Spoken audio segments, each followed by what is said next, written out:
tidak banyak waktu untuk diri sendiri. Tidak punya banyak waktu luang untuk diri kita sendiri. Ya, ini kemungkinan karena kita sibuknya mikir perasaan orang lain. Kita sibuk berpikir bagaimana orang menanggapi aku. Aku ini sudah cocok apa tidak di depan dia, di depan mereka. Ini membuat kita kehabisan waktu untuk diri kita sendiri.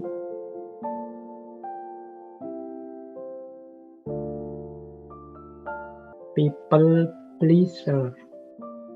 Ini teman-teman mungkin ada yang sudah pernah mendengar, tapi mungkin juga ada yang belum pernah mendengar. Tema people pleaser ini sebenarnya salah satu antitesis dari tema kita minggu yang lalu, yaitu self-love. Kalau self-love itu konotasinya positif untuk minggu lalu. Tapi malam hari ini, people pleaser ini konotasinya negatif. People pleaser itu orang yang fokus hidupnya bagaimana caranya menyenangkan orang lain. Sampai kemudian lupa bahwa dia sendiri juga berhak untuk bahagia. Ini namanya people pleaser. Ini wacana yang akrab mungkin untuk teman-teman yang kuliah di jurusan psikologi misalnya. Dan ini fenomena yang banyak kita jumpai hari ini. Kelompok people pleaser ini, apalagi hari ini kan kita hidup di medsos. Yang logikanya adalah logika viral atau tidak viral. Logika medsos itu kan semakin banyak orang like, memfollow, mensukai kita, itu semakin kita merasa senang. Akhirnya fokus kita hanya gimana caranya orang senang padaku. Nah, nanti dalam banyak momen kita kadang-kadang tak sadar kita jadi orang yang berkarakter people pleasering. Kita ingin menyenangkan orang lain terus sampai lupa bahwa kita juga berhak loh untuk senang. Nah, jadi people pleaser ini kalau didefinisikan di buku-buku ya antara lain definisinya seperti itu. Orang-orang yang selalu ingin menyenangkan orang lain, menjadikan orang lain sebagai tujuan atau pusat hidupnya, sehingga bahkan mengorbankan kebahagiaan, kenyamanannya sendiri untuk orang lain. Bahkan ada yang sampai menganggap dirinya sendiri bukan prioritas. Prioritas utama ya gimana caranya orang itu senang padaku. Mereka menganggap nilai dirinya terletak pada pandangan baik orang lain terhadap dirinya. Nah, ini nanti penjelasannya harus hati-hati karena selama ini teman-teman kan sering diceramahi, sering diminta untuk peduli sesama. Jadi, nah, people pleaser ini tidak sama persis dengan peduli sesama tadi. Tapi people pleaser ini orang yang menggadaikan kebebasannya, orang yang memasrahkan eksistensi kesejatian dirinya kepada orang lain. Nah, ini namanya people pleaser. Saya tidak tahu teman-teman pernah merasakan gejala seperti ini atau tidak. Ya nanti coba teman-teman setelah ngaji ini coba dipikir-pikir, jangan-jangan kita masuk kategori orang-orang yang people pleaser ini. Inginnya dipuji terus, inginnya di-like terus, ingin orang senang terus pada kita, sehingga kita melakukan apapun tidak masalah. Itu kan banyak kan yang mungkin punya channel YouTube, mau bikin konten-konten, padahal itu bukan tipe kita, bukan gaya kita, tapi kok ya kalau saya begini banyak yang like ya, kalau saya begini banyak yang memfollow ya, ya sudahlah aku gini saja terus. Meskipun yang itu kita bukan ahlinya, yang itu kita bukan keinginan kita. Nah, itu mungkin kita sering mengalami yang seperti itu. Kalau dalam filsafat, mungkin teman-teman ingat dulu sekali kita pernah ngaji tentang tokoh filosof namanya Heidegger. Heidegger ini orang sering menyebutnya filosof yang punya gaya berpikir eksistensialis, meskipun beliau ini lebih terkenal sebagai seorang filosof yang gayanya fenomenologis. Nah, Heidegger ini membagi manusia itu jadi dua. Yang pertama manusia otentik, namanya Dasein. Yang kedua, manusia yang tidak otentik, namanya Dasman. Dasein itu manusia otentik, itu manusia yang jadi dirinya sendiri, eksis sebagai dirinya sendiri, hidup versi keinginannya sendiri. Ini namanya manusia yang otentik. Jadi saya ingin A dan saya menghidupkan diriku dalam versi A. Ini namanya otentik. Yang aku jalankan sekarang, ya ini keinginanku. Yang aku lakukan sekarang, ya persis seperti inilah yang aku ingin hidupkan dalam diriku. Ini namanya manusia yang otentik. Tapi nanti ada manusia yang jenisnya Dasman. Dasman itu manusia yang tenggelam dalam lingkungan sekelilingnya. Jadi dia ini tidak kelihatan. Kenapa? Karena hidupnya selalu, kalau orang lain ke utara, dia ke utara. Orang lain ke selatan, dia ke selatan. Kita sering menyebut orang-orang seperti ini tidak punya prinsip. Yang penting orang senang saja, tidak ada yang marah padaku, tidak ada yang tersinggung denganku. Apa yang aku lakukan, ya ikut mereka saja. Ini orang namanya Dasman, orang yang tenggelam.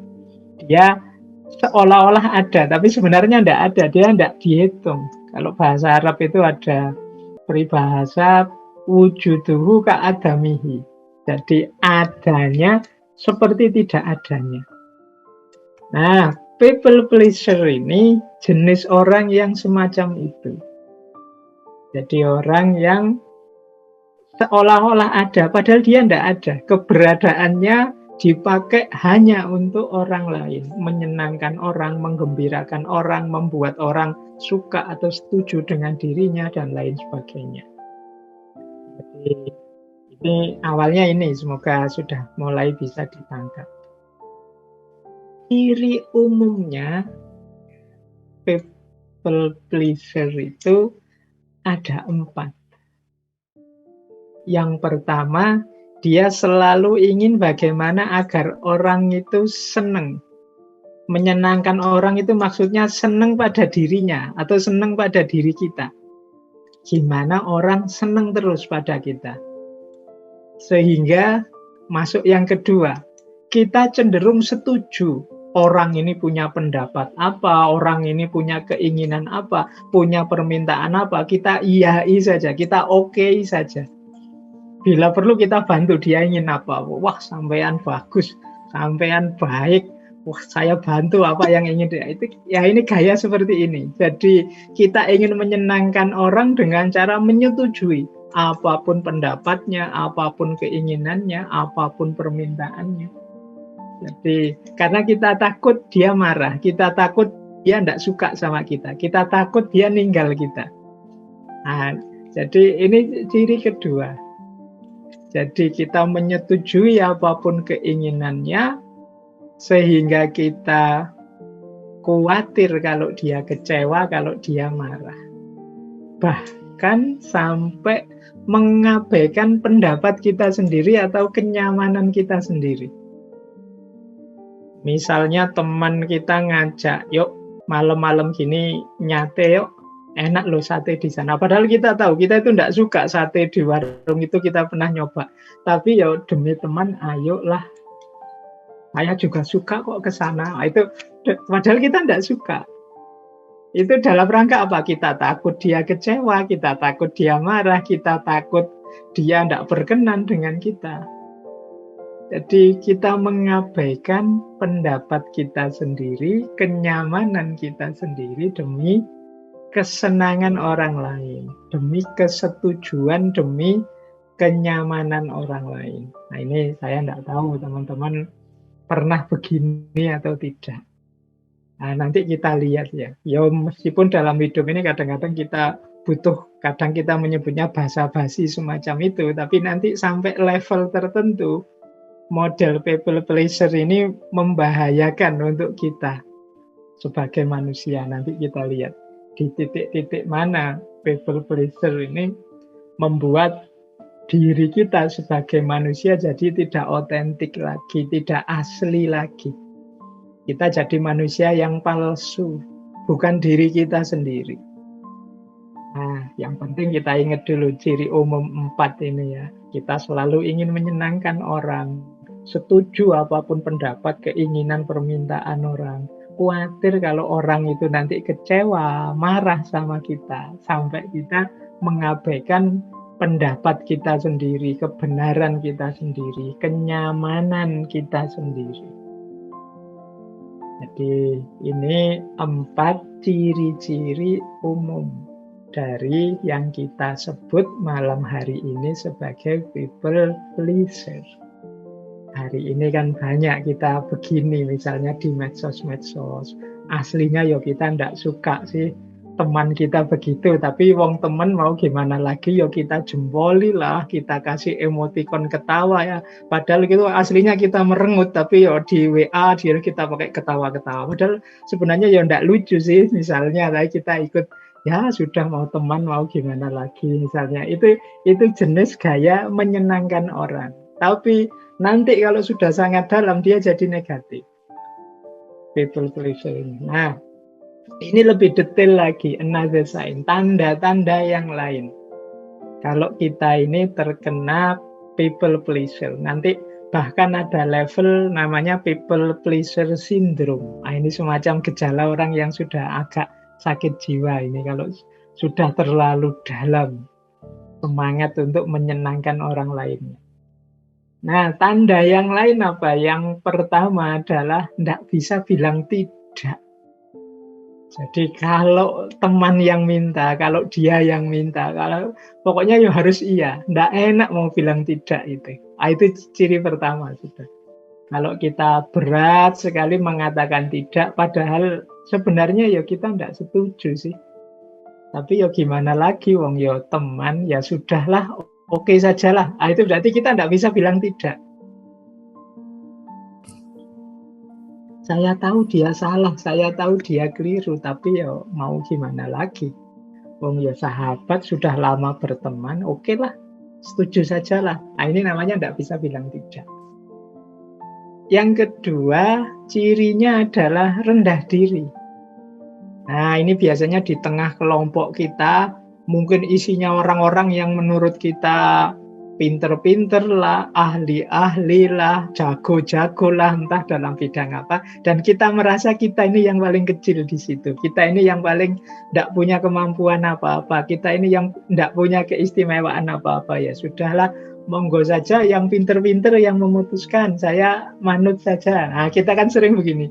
Silahkan saja yang ahli-ahli sana memutuskan. Saya tak ikut saja. Nah, kita sering begini.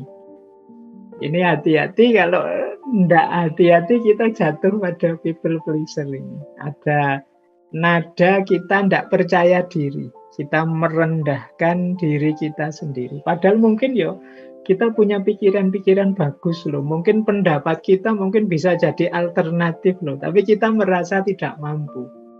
Kita merasa tidak bisa. Pokoknya saya ikut sajalah diputuskan apa. Ini people pleaser. Kadang-kadang kalau dua orang yang sama-sama punya mental people pleaser ketemu, itu tidak putus-putus masalah itu. Jadi kalau sedang rapat atau sedang diskusi, enaknya gimana? Wah, saya ikut sajalah. Saya juga ikut saja, monggo enaknya gimana? Saya juga ikut saja. Akhirnya tidak jalan-jalan. Diajak makan yang satu terserah saja mau makan di mana, yang satu juga begitu ya saya juga terserah lah monggo enaknya di mana. Silahkan yang memutuskan. Anda bapak saja, tidak jalan. Semuanya ingin menyenangkan temannya. Nah, ya dari sisi indahnya pergaulan sampai level tertentu bagus. Tapi hati-hati nanti kalau sudah terlalu dalam people pleaser ini. Apalagi sampai yang ketiga ini, misalnya selalu setuju dengan pendapatnya orang lain, mengabaikan pendapatnya sendiri hanya untuk menghindari perdebatan. Nah, kita mungkin tahu bahwa temanku ini salah, pendapatnya seperti ini menurutku ndak cocok. Aku ngerti sendiri yang benar itu seperti ini. Tapi nanti kalau saya sampaikan mesti debat, mesti rame ini gegeran. Ndak usahlah, daripada rame nanti persahabatan kita retak nanti. Sudahlah, biar saja. Ini kemungkinan kita sudah ada gejala-gejala people pleaser tadi. Selalu setuju dengan pendapatnya orang lain meskipun kita tidak setuju. Padahal mungkin kalau kita sampaikan pendapat kita, bisa jadi teman kita juga bisa berpikir dua kali tentang pandangannya yang kita anggap keliru. Tapi karena kita diam saja, ya akhirnya tidak ada perubahan apa-apa. Ya benar sih, tidak ada perdebatan, tidak ada permusuhan, tapi yang salah tetap salah, yang keliru, keliru terus. Nah, ini tanda yang ketiga. Semoga kita mulai hari ini agak waspada agar tidak jatuh pada sindrom people pleaser ini. Terus merasa bertanggung jawab terhadap perasaannya orang lain. Jadi kita itu merasa bersalah sekali kalau orang misalnya ya tersinggung dengan kita. Wah, saya menyinggung perasaannya, ndak enak ini. Padahal mungkin teman kita saja yang agak terlalu sensitif. Nah, perasaan-perasaan rasa ndak enak terus di hadapan teman itu another sign. Jadi ciri-ciri, tanda-tanda kemungkinan kita punya karakter people pleaser ini. Kita merasa bertanggung jawab terus terhadap kondisi, perasaan teman-teman, orang-orang di sekeliling kita. Kemudian minta maaf untuk hal-hal yang sebenarnya nggak usah minta maaf, nggak apa-apa. Tapi kita akan terbiasa, saya nggak tahu ya, mungkin orang timur ya, apa-apa itu saya minta maaf ya karena harus bertanya ini. Loh, bertanya saja, nggak apa-apa, silahkan bertanya. Belum jelas mau apa kok sudah minta maaf. Kadang-kadang untuk sesuatu yang memang tugas kita misalnya, itu kita minta maaf. Yang memang kewajiban kita, itu kita minta maaf. Apa saja kita minta maaf. Ini hubungannya dengan rasa bertanggung jawab atas perasaan orang lain tadi. Akhirnya kita banyak sekali minta maaf, termasuk untuk hal-hal yang seharusnya ya kalau untuk yang seperti itu tidak perlu minta maaf. Wong itu memang kewajiban kita, wong itu memang yang harus kita jalankan begitu. Nah, kalau kita terdorong untuk terus merasa bersalah, ingin minta maaf terus karena khawatir teman kita tidak enak hati, ayo introspeksi, jangan-jangan kita sudah punya kena sindrom ini, kena sindrom people pleaser. Kemudian sering menyalahkan diri sendiri. Kalau ada apa saja yang disalahkan aku, wah ini mesti gara-gara aku ini tadi. Aku kurang bisa menjaga ini, kurang bisa jaga mulut, kurang bisa jaga tindakan, ini mesti salahku. Kalau ada kasus, kalau ada peristiwa apa, selalu yang disalahkan dirinya sendiri. Ini kemungkinan people pleaser. Jelas-jelas mungkin yang salah temannya, misalnya temannya pembohong, berkhianat. Itu kadang kita ya, wah mungkin salahku ya, nggak bisa membuat temanku jujur, akhirnya dia jadi bohong. Itu jadi yang bohong sana, yang kita salahkan diri kita sendiri. Mungkin aku nggak bisa nuntun dia, mungkin aku. Nah ini tanda-tanda mungkin kita terkena people pleaser ini. Kemudian tidak banyak waktu untuk diri sendiri. Jadi, tidak punya banyak waktu luang untuk diri kita sendiri. Ini kemungkinan karena kita sibuknya mikir perasaan orang lain. Kita sibuk berpikir bagaimana orang menanggapi aku. Aku ini sudah cocok apa tidak di depan dia, di depan mereka. Ini membuat kita kehabisan waktu untuk diri kita sendiri. Ciri selanjutnya, kita membutuhkan pujian. Kita merasa lega kalau kemudian teman kita, wah kamu ini orang membantu sekali dalam hal ini. Wah, aku bangga sekali punya teman seperti kamu. Aku senang sekali. Nah, kita menunggu-nunggu ini sebenarnya sejak tadi. pengakuan bahwa kita itu berharga di depan dia, di depan mereka. So, yang kita orientasikan dalam hidup kita itu ya pengakuan ini tadi, pengakuan, pujian dari orang lain kepada diri kita. Kemudian ada lagi sign-nya, tanda-tanda yang lain, yaitu kita tidak mengakui perasaan kita sendiri. Kita abaikan. Jadi karena kita anggap tidak penting. Aku sedih tidak masalah, aku tersakiti tidak masalah, aku tersinggung tidak masalah, asal orang lain suka padaku. Nah ini tanda-tanda kita sudah terkena sindrom people pleaser tadi. Tidak ngakui, mengabaikan perasaan sendiri. Kemudian siap pokoknya membantu apapun untuk teman.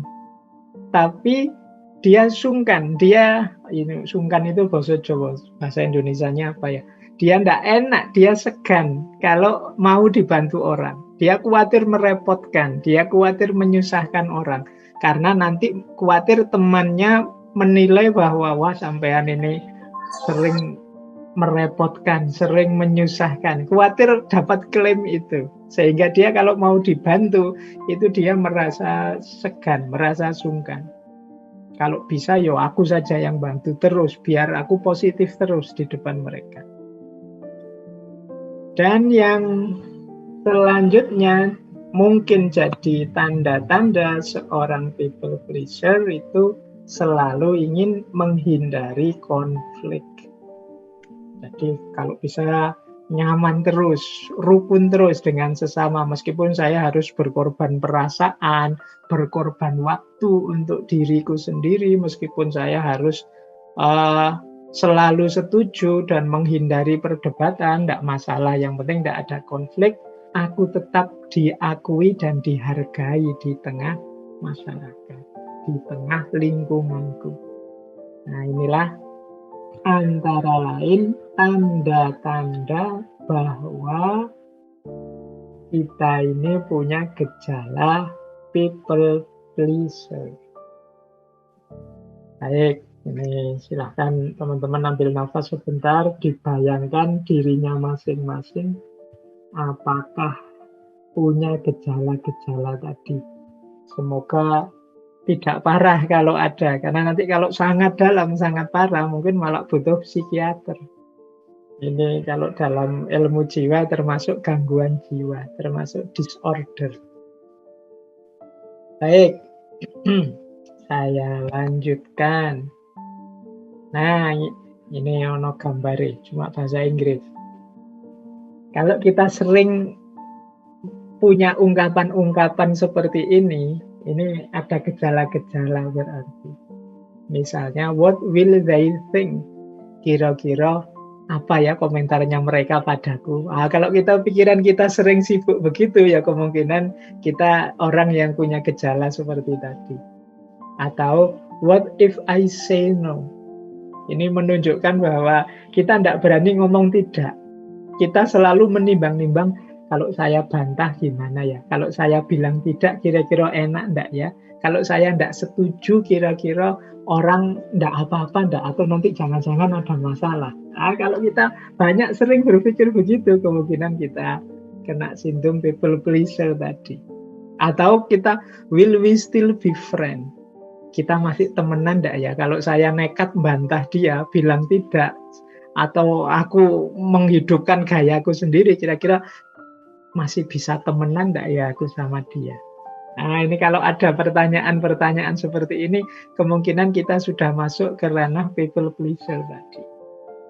Atau kalau pas teman marah, itu kita bertanya pada diri kita sendiri. Jangan-jangan marahnya karena aku. Jangan-jangan aku melakukan ini kemudian mereka marah. Kalau saya melakukan ini, mereka setuju enggak ya? Pertimbangannya selalu mereka terus. Tidak pernah mempertimbangkan diri kita sendiri. Atau mungkin kita menyesal. I wish I could say no. Kalau bisa sih saya mau bilang tidak. Tapi yo gimana, wong teman, wong sak kelas, wong tiap hari bareng. nanti dia ndak enak sama saya. Itu I wish I could say no. Kalau teman-teman kalimat-kalimat seperti ini, pernyataan-pernyataan seperti ini sering kita ungkapkan, paling tidak untuk diri kita sendiri, ini kita perlu introspeksi. Jangan-jangan kita sudah mulai kena sindrom people pleaser ini. Ini tanda-tanda seperti kata Heidegger tadi, kita menuju diri yang tenggelam. Jadi kita tidak dihitung. Wujuduhu ka'adamihi tadi. Jadi dalam pergaulan, orang tidak ngitung kita, tenang saja. Kalau dia mesti mau kok. Kalau dia mesti setuju kok. Itu dia anak baik kok. Dia tidak mungkin bantah, tenang saja. Ini tanda-tanda mungkin kita, kehadiran kita tidak dihitung. Nah, jadi ini ciri-ciri, tanda-tanda bahwa kita sedang punya gejala people pleaser.